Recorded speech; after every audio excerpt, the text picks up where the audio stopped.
My name is David Reed. I'm with Evie. Hello. Nicole. Hello, hello. And you're whoa, Oh, that watching Wormhole hurts. Extremists. Oh, I watched the behind the scenes for this, which is how I know that they did a frosting of wax for like one of the first times in a long time. And I think they had Oh. stunt doubles for Jack and Sam, but Christopher Judge and Michael Shanks just ran in for the last bit because the camera wasn't on them. And I loved that. So, Oh, fair enough. Yeah, okay. So Carter just explained that the lock on this planet was tricky. And I just wanted to say, like, if at first you don't succeed, it's not always wise to try again.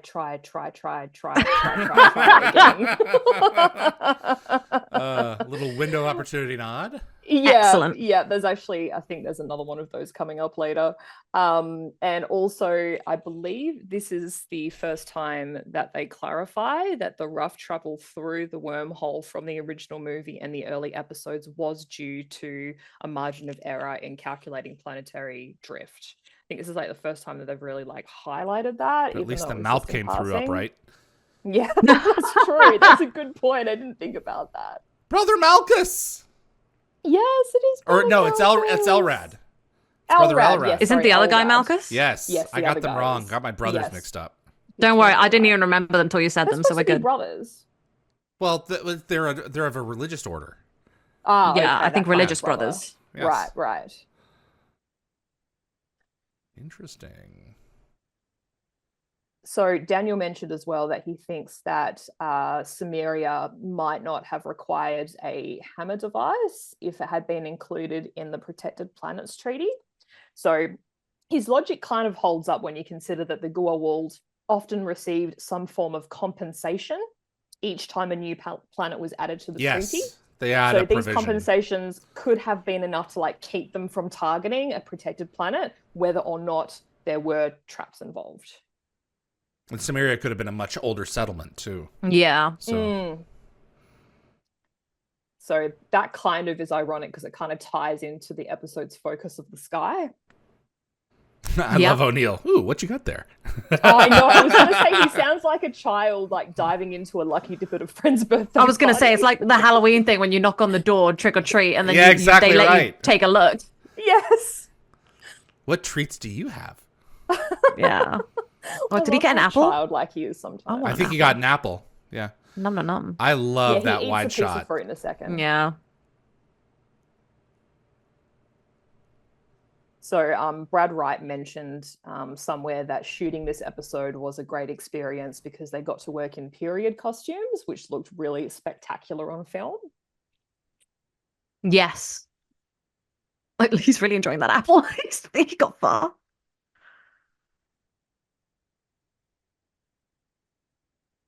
We are Ah, the allies of annulus. Thor.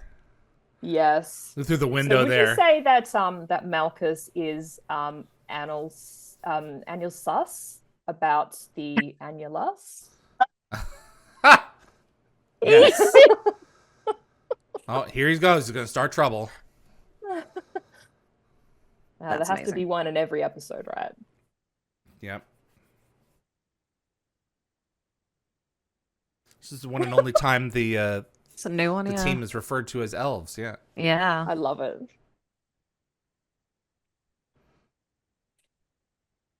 So the light is about to change in a second. Yeah, very quick. So, according to Michael Greenberg, they constructed this village on a soundstage to manipulate the lighting for the sky to shift from blue to red. And they also filmed on location with filters and special photography techniques. And later, they applied a bleach bypass to enhance the visuals, which resulted in the striking contrast. This is a very impressive episode, lighting wise. Yeah. Having a stroke. Apparently, you do see red. So. Oh God, good to know. And Malchus is not wrong. It's not true, is it? You went through the sun to get here. Mm-hmm. So Oh I'll dear. take phrases you don't want to hear during the Christmas holidays for $500, please, Alex.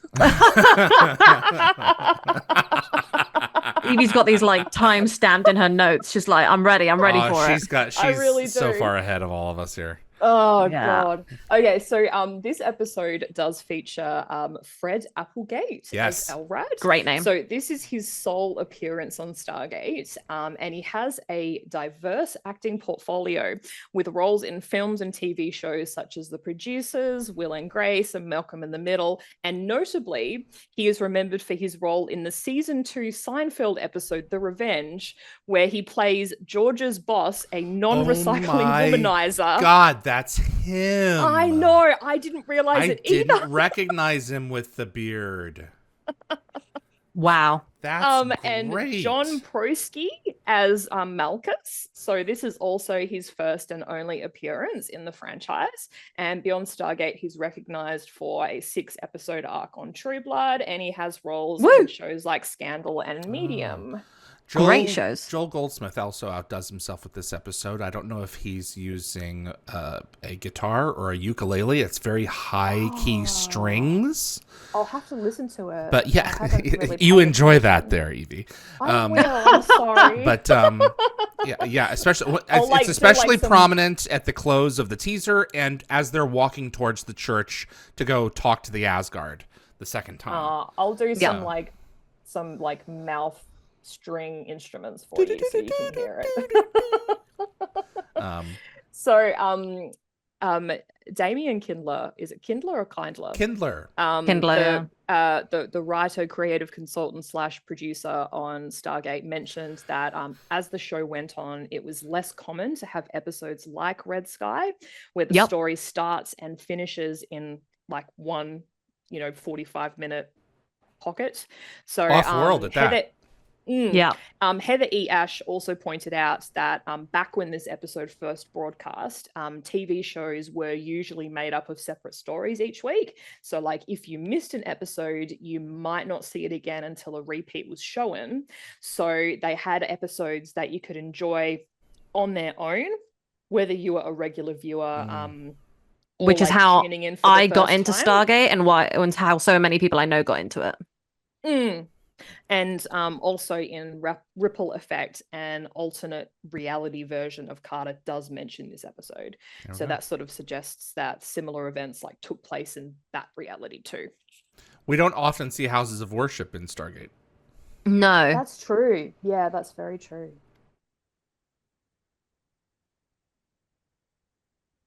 Ooh. God, my guy. They got big guns. Can you chill? You're lucky they don't use them. Yes, they're little elves with big guns. Yeah. He hears us always. Yeah, no, more specifically. Do you have an Asgard phone? Yes. Yeah, but this is a temple where you like communicate with the gods. So like, let us communicate. Put in a good word. Put in a good word. This is brilliant. Yeah, we're buddies. We're buddies with Thor. Yeah, they really are.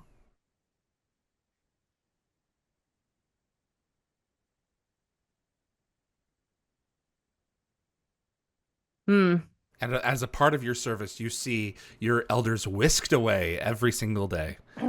If your head wasn't I would love bowed. that. Yes, Yeah. exactly. Like, are you even looking? That sound, you'd have to look. You'd have to take it. Oh, for sure. I'm sure they've seen it enough times from like the early like childhood or something, and they're like, same old, same And old. it's every day." interesting, they've upgraded the Maybe. security system here so that it recognizes human weapons. Yeah, that's true. interesting. Yeah. Very much like the hammer that took away weapons, didn't it? I love the big burly. Well, this is Brian Jensen as Freya. I believe he did the voice and the hologram. So this is his second of 2 on-screen Stargate appearances. So he initially appeared as the head priest in season 1's episode Bloodlines. He did. Yeah. And while this is his last physical appearance, he will continue to lend his voice to the character of Freya in 2 more episodes, Failsafe Brilliant. and Revelation. They could be drawn and quartered by nightfall. Yeah, a bit dramatic, guys. Here's the thing that like frustrates me. This guy's so fearful, and it's like your religion is like, it's Asgard. Like Mm. chill. Mm. Yes. See, it's all about like life lessons. Like the Asgard aren't teaching them shoot first, ask questions later. Mm-hmm. So like this guy really does like, need to calm Can we himself. please have the pie puzzle now so we can call you guys directly instead of getting the answering machine? Yeah. Yes. Yeah, And we'll do it it'd be incorrectly. interesting to know how many messages the Asgard have recorded. They're I assume obviously, pre-recorded. like hearing what they're saying and giving like some kind of a machine pressing a is button. responding to what they're saying specifically. There's like an adaptive maybe, AI yeah, there. it's just not ready. talking over him like the other one did in Samaria when they were trying to talk with them.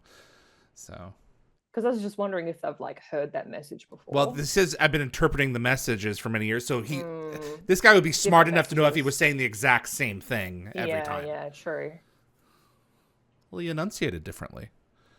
Oh boy, here we go. Just No, that's well said.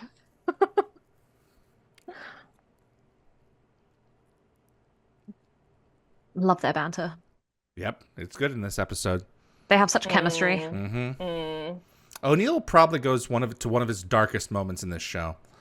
He really does. Yes, but, I also wanted to like punch that smug guy's smug face. Yeah.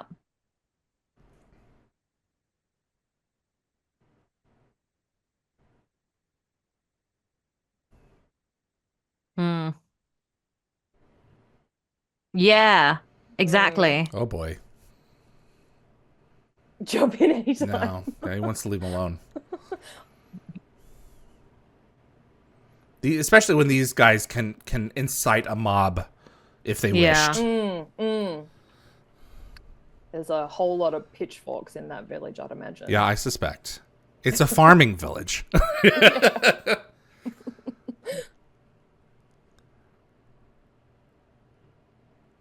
It's kind of like religious kind of person like him is the kinds that I'm like scared of in any entertainment. I'm always just like, oh god, like those people like must be real somewhere. And it's very scary when you have someone that just doesn't want to listen. I like this guy. He's so open. That's why he's the leader. Yeah. Yeah, he's kind of open to a point. Well, the thing is, he's like closed off, but in like a respectful way. He's like, look, you're not from around here. Politely shut up in a nice way. While the other guy's like, they'll be drawn and quartered. Bin them off. It's like, nope. Well, he takes into full context what their arrival represents. And in this situation, we effed up. Yeah. Yes, yeah, absolutely.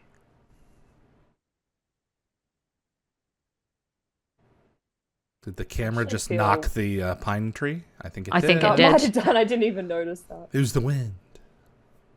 I really, really feel for Sam in this episode. There is so much pressure on her.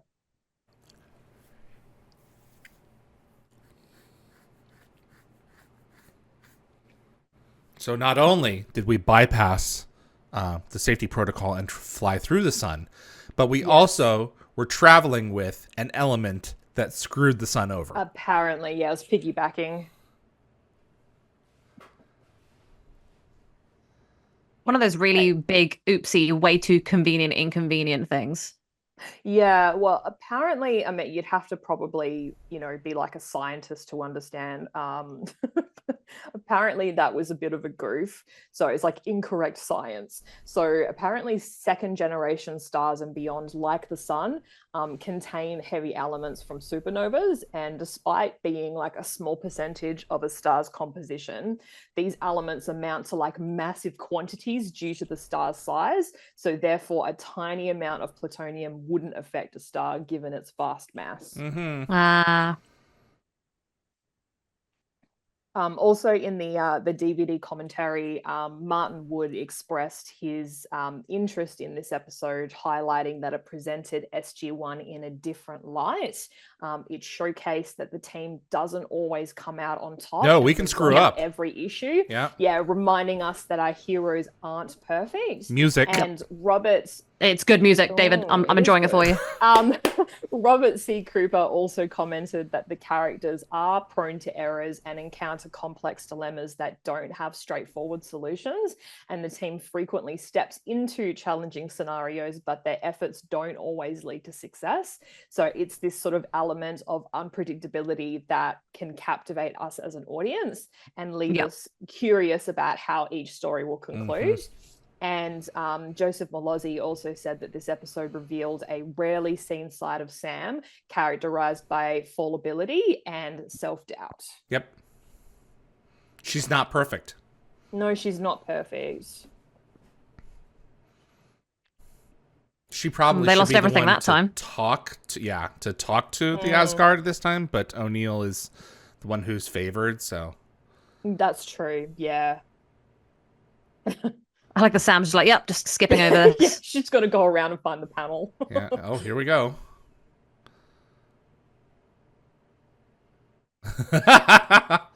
And pull the plug on him.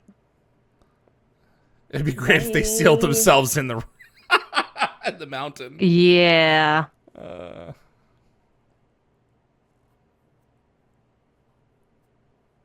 Vaulted solid rock. It's okay. We'll just switch the stone back. He's so sarcastic this season. Yeah. It's He like when really Obi-Wan is. started cracking jokes in the third film, you know, like we're only flying half a ship, that kind of stuff. Love it. Supreme Commander. I love pinky. that we get to meet other Asgard in this. Yes. So Yes, yeah, a couple. Was it 4? there's technically Sam. 4 on the dais. Yes. Or, Yeah. or is it 3? Yeah, there's 4 in the wide shots, but there's 3 because there were 3 Asgard models created at that point. And if you look closely, you'll see further in the background the really old one. So they go newest to youngest, youngest to oldest in terms of the shots. Right. Oh, I'll have to take a better look. Yes. These are the kind of trivia questions I never want David to ask because I have no idea. Oh, like small how many little Asgard problem. puppets did they use in the episode Red Sky? Yes. They're technically And 3 on what the was their dais, seating yeah. arrangement? There's 4 in the wide What shot. was the seating arrangement? Oh, God. And then they reuse that in 48 Hour. No, in Failsafe. Where they say, yeah. good luck with that asteroid. Yeah, peace out. Carter, I can see my Oh, house. so she does talk to them. Okay. Yes, that's one of my favorite lines. Yeah, she kind of steps in with like a tiny bit of science.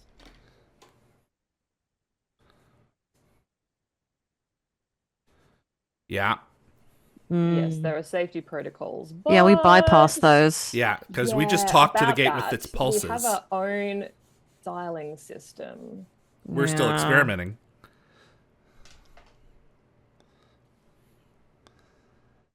Don't judge The us. little head cock. So Mm. cute. Oh, boy.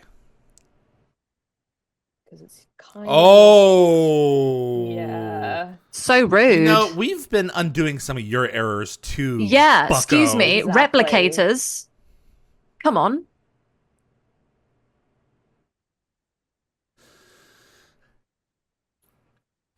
Yeah.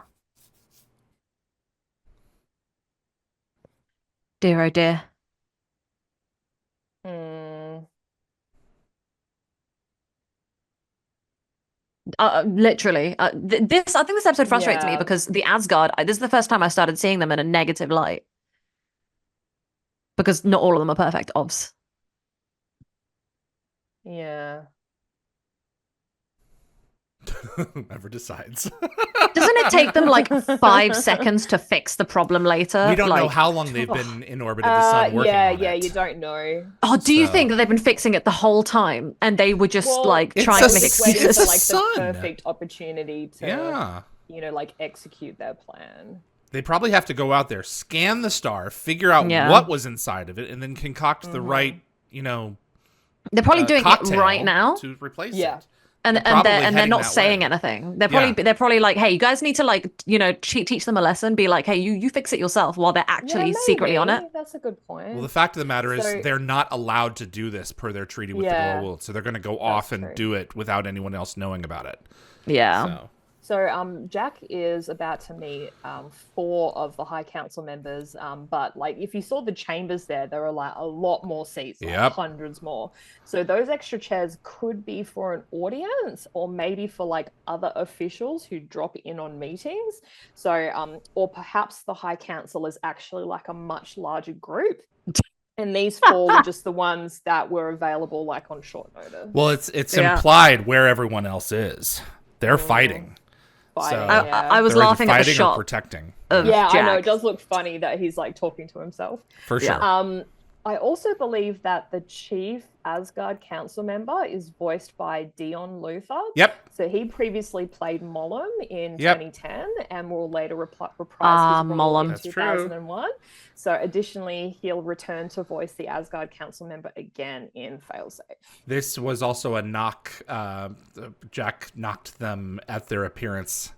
You guys all kind of look alike. Yeah. Yes, yes. Will they be clones? Yep. Yeah. You see here, so in this, I'm wrong. So in the center is the latest model, and then in the foreground is the one from Nemesis, and in the background is the one from Fair Game Okay. in that tight shot. I think it works in this context. Got like young Asgard and like elder Asgard. So the Asgard like consider the religious beliefs of the K'tau people crucial to their like cultural evolution. But like Jack raises a compelling argument, like the supposedly compassionate and advanced Asgard are also imitating gods, much like the Goa'uld. So the difference sort of lies in their intentions. The Goa'uld impersonate deities for selfish gain, while the Asgard claim to do so for the benefit of less advanced civilizations. Did you see him roll his eyes? Yeah. We're sorry. Dear, oh dear.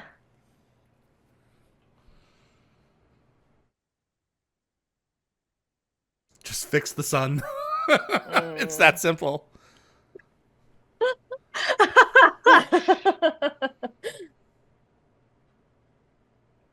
This is all just very like the politics is just so Yeah. complicated. There are so many things really in is. play.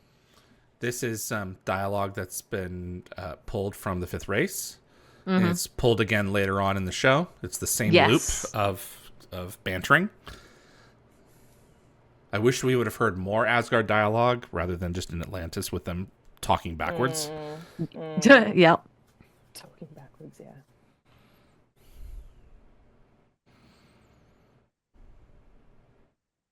And of course, they have it memorized. I love how they have a subsection 42.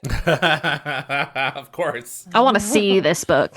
Subsection 42.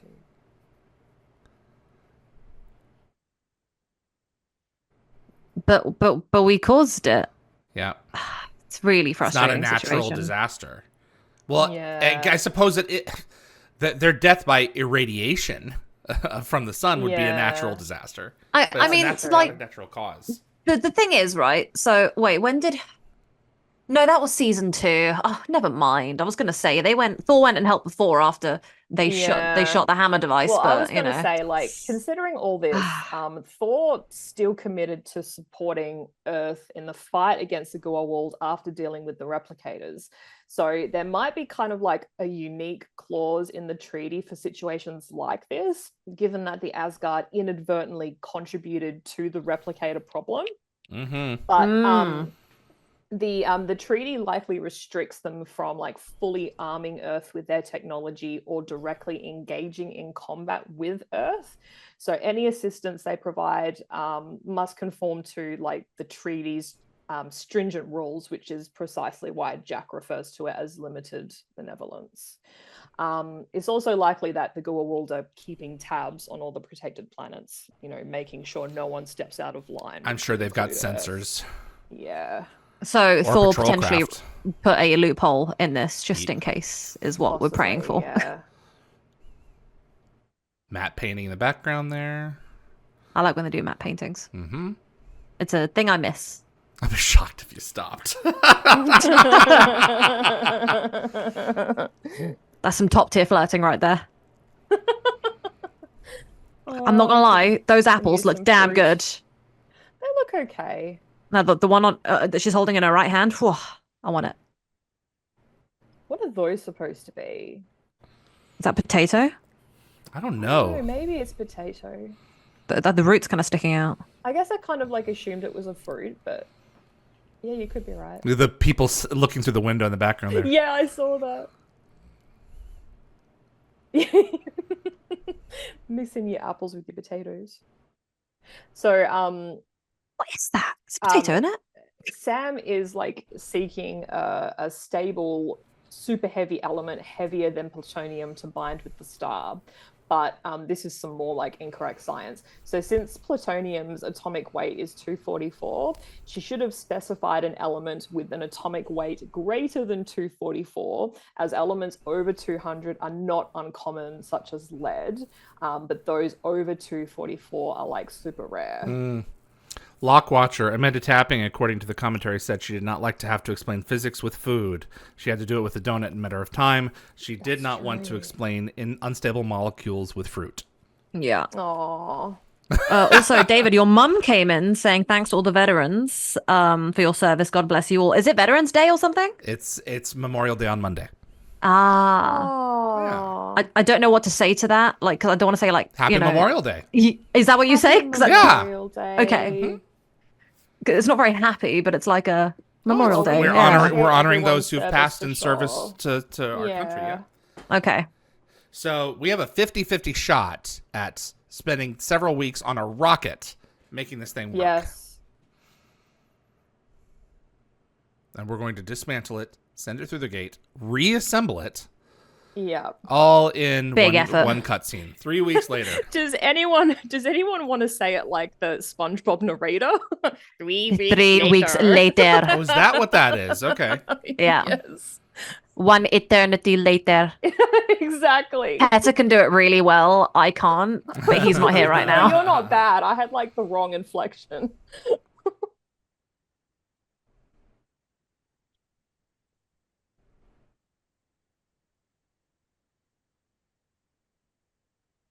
Yeah, you have to be patient and understanding, considering that they're trying to save your whole planet.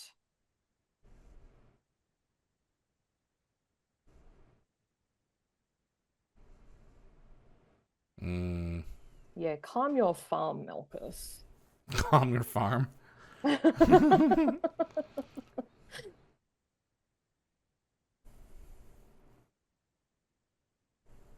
I can see where he's coming from. I don't like the actions that he ultimately takes, but I can see where he's coming from. So we're about to see Martin Wood with his giant novelty wrench just on the other side of Sila. They're going about it so casually. I've just brought a guest star in for a second. I need him to just say it really quickly. Say it into the mic. 3 weeks later. Thank you. Thank you. Oh, saying that thank was you. brilliant. Thank you, Petter. Is that accurate enough? That was accurate. Thank you, darling. That was so good.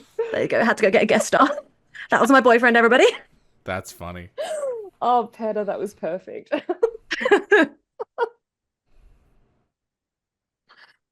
Oh man. The All music right. swells and this guy walks in.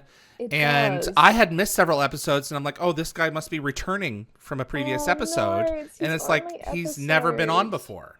No, he Yeah. hasn't. So it's Norman Armour as Dr. McLaren. So yeah, this is his only Stargate role. So he actually passed away from cancer in November 23 at the Oh. age Wow. of 64. So I looked into him, and he was remembered as a specialist in the performing arts, and he was active in TV, film, and theatre. And he also made significant contributions as a festival director, curator, theatre producer and stage director, and his work was actually recognized with numerous accolades, including the Queen Elizabeth II Diamond Jubilee Medal and an Whoa. honorary doctorate of fine arts from his alma mater, which was Tolana, aka Simon Fraser University. Yep. Wow. That's very impressive. May he rest in peace. Yeah.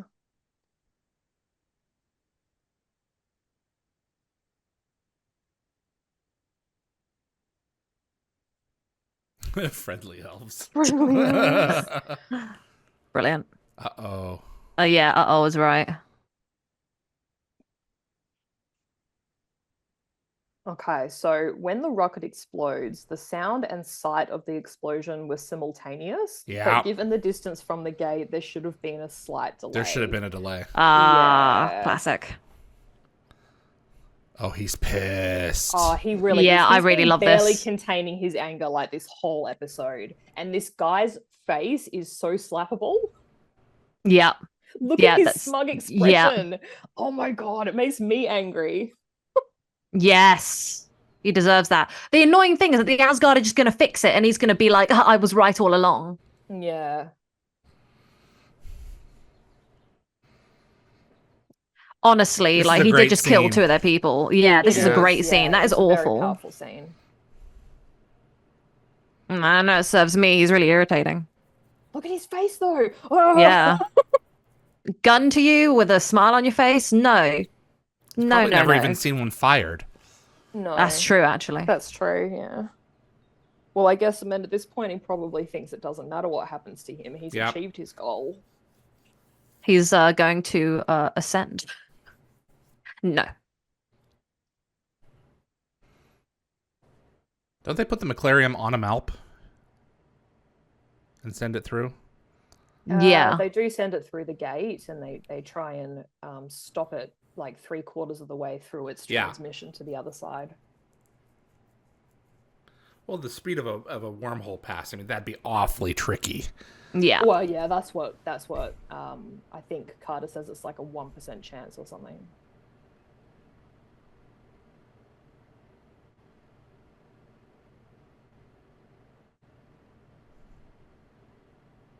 Yep.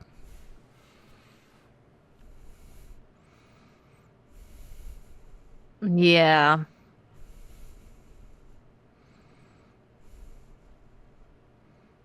We had our part to play in this. Yeah. Yeah, exactly. That's the thing. It's like if you make a mistake, as long as you're like trying your best to fix it, I think that's really like the intent is so important. Yeah. We got to keep being good people, guys. They won't go. Mm-mm. Exactly. Gene Diotta, I like getting the occasional reminder that Jack was Black Ops. Yeah. Yep. Mm-hmm. Yep.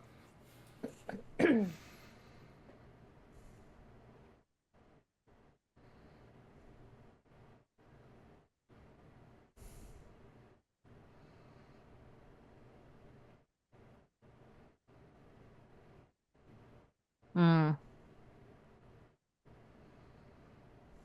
That cheeky Eye of Odin. Well, I mean, they've already kind of decided it. Yeah. Yeah, the Eye of Odin is strong down under.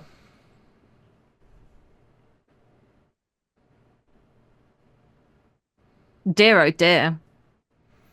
Is there a lunch or something that everybody? Yeah. The lunch bell just rang. It's a nod to the movie. That's very true. Yeah, he's probably getting like PTSD.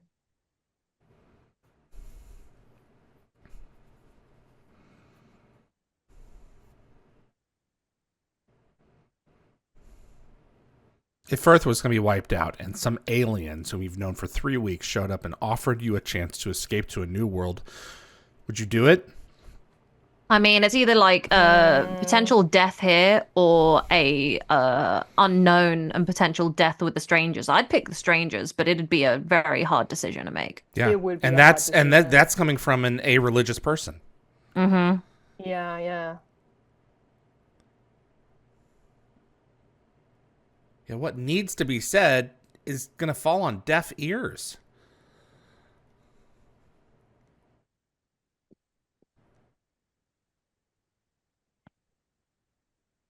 Yeah, it's like revealing who the Wizard of Oz actually is. Yeah. Looking behind the curtain. They have no context. No, they don't. Yeah, all they know is this world, whereas these guys have the benefit of seeing many worlds. I love Daniel's line there. And Yeah. it's like, well, what are you going to do about it? Belief is so important. Well, it makes it allows us to orient ourselves upward in the world. Yeah. That's true. Otherwise, It's we like a wouldn't get out of compass. bed. Yeah. Yeah.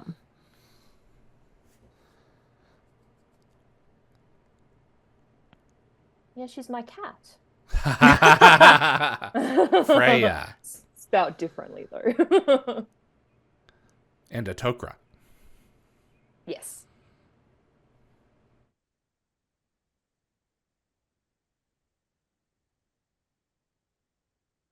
They could have killed him for this if they weren't so peaceful. Yeah. One that's See, not these are the blown kind of up. episodes that made me as a kid go, oh, is God actually like an Asgard? You know?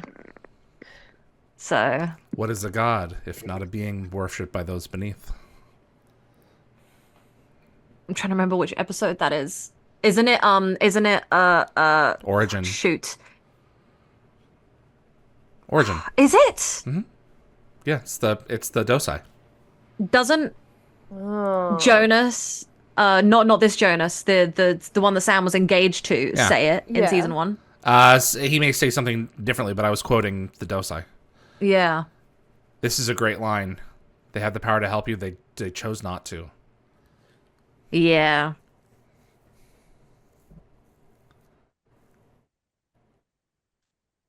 And he's the only. I mean, he remains level-headed. Yeah. He does.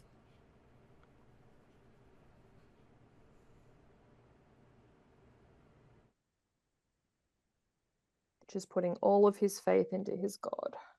Lockhart just said that with the people standing in the windows, they're actually standing on ladders because the sets had no actual backs or something. Oh, okay. Oh, I get what they mean. Yeah, so they're just like the facade of the building. Brilliant. Gene Diotta suggests Daniel framed it wrong. Daniel should have suggested that it was Freyr who must have sent them at the exact time in order to save the Katao. Yeah, I Oh, agree. That's a good point. Yeah, that The probably sun should have went dark first, and then they show up. 1 in a million. Okay, 1 in 100. 5 years of McLarium. I was going to say 5 years. Whew. That's a lot of time. Let's use the whiteboard this time. No fruit, please. I love her drawings. It's great. I love the eye blink. McLarium. This was me during like my exam prep the other day when my tutor was trying to explain it. I was like, what? Doesn't he do a really cute smile here when he gets it right? He does, but it's funny because like the smug expression on Jack's face somehow suits him better than Malchus. Yeah. He's so cute. Look And at it's his like, face. I know, he's so proud. He's adorable. Oh. And like he gives himself like a little congratulatory yes. Don is like, yeah. Okay. To restate, because the McLarium is already an element, it won't make any difference. Yeah. Yeah, exactly. But that poor Malp is about to go bye-bye. Yeah, so you got to be really quick, but if you take a close look at the bottom right-hand corner of the monitor that Sam's using, you'll notice something funny. So no. Carter was the one using the computer to dial this gate, but you'll see here that it actually says Sergeant A. Wilson was the Wilson. user. Yep. Oh, interesting. Maybe she moved A. Wilson off the computer Yeah. very quickly. Yeah. Just slid him to the Maybe. side. Get Or out the it's way. playback that's reused from a previous scene, a previous episode. Yeah. Oh, look at it. Headcanon. Look at how dark it's Wheeled getting. him out the way. Yeah, that's not great.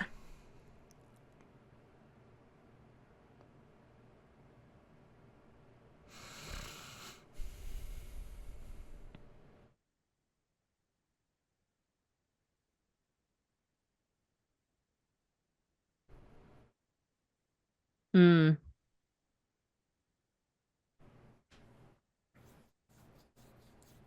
Yeah, yeah.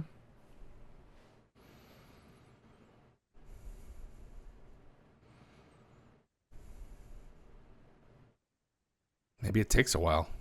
I was gonna say, do Yeah. we actually have like confirmation that it was them or the Asgard, or do we never get that? We never know We for never sure. get official confirmation, Right. no. But it's implied that it is the Asgard. Oh wait, Yeah. were the Asgard waiting for the humans to do something like that? Like they just knew? That's kind of what I think what Sam insinuates. Yeah, they're waiting for them to do that so that it could be like plausible deniability. It Yeah. wasn't us; it was SG1. So Don't they worry were about kind of almost like the plutonium. They were just like piggybacking on on Yeah. SG1's like attempt to fix it, it. to Big brain. mask their own attempts to fix it.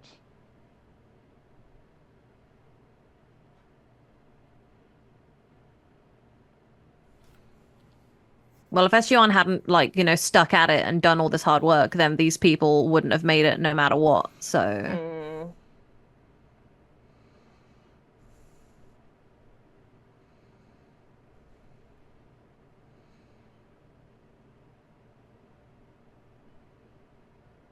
And boom. yeah. Someone You're put a welcome. Band-Aid over the sun. All fixed now.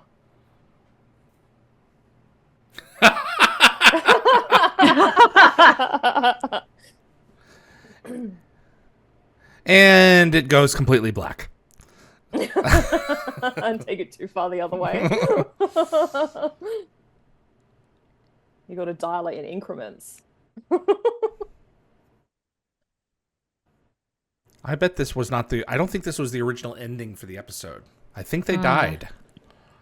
Oh, really? I couldn't find that in my research, but you could be right. What I wanted as like a finale to this episode is like Thor giving like a cheeky wink to the camera. Mm. Like to say it was us. Yeah, no, I love that. I'm not gonna lie, this episode was made me a little bit bitter, and I think that's why I didn't rewatch it very much growing Aw, up. So I'd say that there are some yeah. episodes here where I didn't rewatch them often, Right. and this was one of them. So, Joe Malozzi, I think in his blog, praised the script for this episode and highlighted it as a standout sci-fi story that featured one of RDA's best performances, and it showcased like a darker and more intense side of Jack. And Malozzi also said that the episode's layered narrative sort of unfolded in a way that contrasted with Star Trek's approach. And as the SG1 team tried to impose a solution on the inhabitants of the planet, it was a move that was very much against the grain of the Prime Directive. Yeah. Prime Directive. Those prime directives, man. Prime Directive. Lock Watcher. This is like coming into an Amish community and trying to convince them that their way is wrong. Not an easy task. Have you Well- tried it, Lockwatcher? Define wrong. I would argue they're very happy.